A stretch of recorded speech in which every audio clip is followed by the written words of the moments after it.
नमस्कार मित्रांनो, पवार गावरान पोल्ट्री फार्ममध्ये सगळ्यांचं स्वागत आहे। मागच्या व्हिडिओमध्ये मी तुम्हाला दाखवलं होतं की माझा जो पवार गावरानचा फार्म आहे तो कसा आहे, सगळं मॅनेजमेंट तुम्हाला दाखवलं होतं। व त्या व्हिडिओमधून मला बरेचसे कॉल आले, मेसेज आले की सर तुमचा जो फार्म आहे तो अतिउत्तम आहे व तुमचे जे फार्मची रचना आहे लहान पक्ष्यांची मोठ्या पक्ष्यांची ती पण पार्टिशन खूप छान आहे।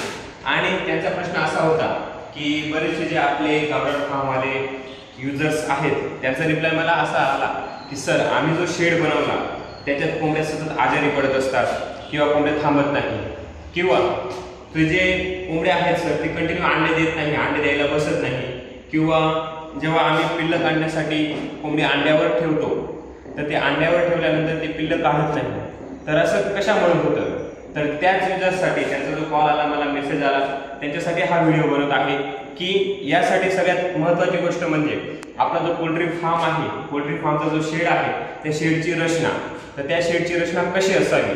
तर या व्हिडिओमध्ये आपण तेच बघणार आहोत की ते शेडची रचना कशी असावी। बघा मित्रांनो, जर आपण शेडची रचना प्रॉपर ठेवली तर जो आपला पक्षी आहे तो आजारी पडत नाही, प्लस जे आपल्या पक्ष्यांची अंड्यांची क्षमता आहे, अंडे देण्याची क्षमता ती वाढते, कमी होत नाही। जर शेड प्रॉपर असला तर, शेड प्रॉपर नसला तर अंड्यांची क्षमता कमी होते। हाच क्वेश्चन मला एका शेतकऱ्याच्या यवतमाळवरून कॉल आलेला होता की आमचे जे पक्षी आहेत ते अंडे देत नाही। आणि एकाचा परत कॉल आलेला होता की सर आम्ही शेड खूप छान बनवलेला आहे परंतु त्याच्या आम्ही जर कोंबडी ठेवली तर कोंबडी अंड्यावर बसत नाही। तर मित्रांनो बघा, आपण बघणार आहोत की शेडची रचना कशी असावी पाहिजे। जर जेव्हा आपण कोणताही पोल्ट्री फार्म बनवतो तर पोल्ट्री फार्म बनवत असताना पोल्ट्री फार्म बनवतो आपण जी शेडची रचना पूर्व पश्चिम असायला पाहिजे। तर पूर्व पश्चिम असायला पाहिजे। पूर्व पश्चिम असण्याचं कारण काय बघा, जनरली जर बघितलं आपण आपला शेड रुंदी कमी असते व लांबी जास्त असते। जर पोल्ट्री फार्म बनवायचा शेड जर बनवायचा असेल तर आपण मिनिमम रुंदी 15 ते 20 फुटापर्यंत घ्यायची, जास्तीत जास्त 30 फुटापर्यंत घेतली तरी चालते। परंतु जी हाईट आहे, लेंथ आहे ती आपण आपल्या पद्धतीनुसार, आपल्या पक्ष्यांची क्षमता किती आहे त्याच्यानुसार आपण वाढवू शकतो। परंतु जी रुंदी आहे ती आपण वाढवायची नसते। रुंदी साधारणतः 15, 20 ते 30 फुटापर्यंतच असायला पाहिजे। हाईट तुम्ही 100 फुटापर्यंत नेली तरी चालेल। आणि सगळ्यात महत्त्वाचं पोल्ट्री फार्मचा शेड बनवत असताना पोल्ट्री फार्मची जी दिशा आहे, पोल्ट्री फार्मची दिशा आहे ती कशी असायला पाहिजे? पूर्व पश्चिम असायला पाहिजे। कशी असायला पाहिजे? पूर्व पश्चिम असायला पाहिजे। पूर्व पश्चिम असण्याचं कारण असं की सपोज आता त्याचे यवतमाळच्या शेतकऱ्याचा कॉल आलेला होता मला की आमची कोंबडी अंड्यावर बसत नाही, अंडे देत नाही। तर त्यांचा जो शेड होता त्यांना क्वेश्चन केला की तुमच्या शेडची रचना कशी आहे? तर त्यांनी मला सांगितलं की उत्तर दक्षिण आहे। तर अशा शेतकऱ्यासाठी हा व्हिडिओ बनवतोय। तर त्यांची शेडची दिशा जी आहे ती कशी आहे? उत्तर दक्षिण। तर बघा मित्रांनो, उत्तर दक्षिण त्याची शेडची रचना आहे। आपला सूर्य कुठं उगवतो?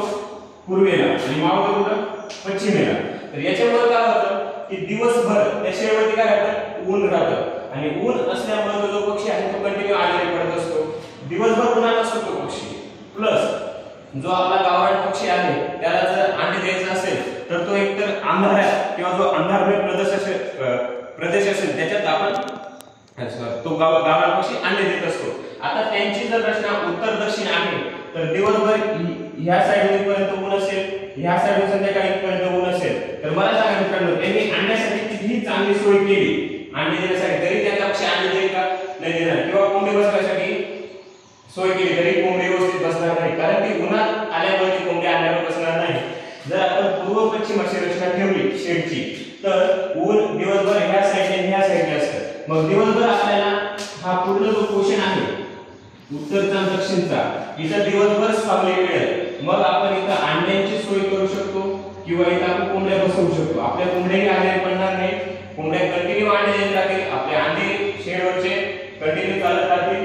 आणि सगळ्यात महत्त्वाचं म्हणजे पूर्व पश्चिम शेडची रचना असल्यामुळे जो आपला हवेचा प्रवाह आहे तो उत्तर आणि दक्षिण कंटिन्यू चालत राहतो। आणि उत्तर आणि दक्षिण चालत असल्यामुळे जो आपला गावरान पक्षी आहे, गावरान पक्षी विष्ठा खाली देत असतो, विष्ठा आपल्या फार्म मध्येच पडलेली असते। आणि जर तुमचा उत्तर दक्षिण जर फार्म असेल तर हवेचं सर्क्युलेशन होणार नाही। हवेचं सर्क्युलेशन कंटिन्यू उत्तर दक्षिण चालू राहतं एन्व्हायरमेंट मध्ये। मग उत्तर दक्षिण चालू असल्यामुळे जर आपण उत्तर दक्षिण जर फार्म बनवलेला असेल तर तिथं हवेचं सर्क्युलेशन होणार नाही। आणि जर हवेचं सर्क्युलेशन झालं नाही तर त्यांच्या विष्ठेपासून अमोनिया गॅस तयार होईल। आणि अमोनिया गॅस जर तयार झाला इव्हन पक्ष्यांसाठी नाही तर आपल्या ह्युमन बीइंगसाठी पण तो खूप हानिकारक असतो। म्हणून शेडची रचना पूर्व पश्चिम असायला हवी व हवा उत्तर दक्षिण वाहते म्हणून पूर्व पश्चिमच शेड असायला पाहिजे। तर मित्रांनो तुम्हाला समजलं असेल की आपला जो शेड आहे तो पूर्व पश्चिम का असायला पाहिजे। तर तुम्हाला मी व्हिडिओमध्ये पूर्णपणे सांगितलेले की पूर्व पश्चिम शेड कसं का असायला पाहिजे। तुम्हाला अशीच नवनवीन माहिती जर मिळवायची असेल तर या चॅनलला तुम्ही सबस्क्राइब करून घ्या, बेल आयकॉनला प्रेस करा आणि तुमच्या सहकारी मित्रांना पाठवून द्या। आणि जो माझा शेड आहे किंवा माझा फार्म आहे तो कसा आहे मी तुम्हाला या व्हिडिओच्या डिस्क्रिप्शन मध्ये लिंक टाकलेली आहे। तो व्हिडिओ जर तुम्ही पाहिला नसेल तर पाहू शकता। आणि तुम्हाला अशीच नवनवीन जर माहिती मिळवायची असेल तर चॅनलला सबस्क्राइब करा आणि बेल आयकॉनला प्रेस करून द्या। धन्यवाद।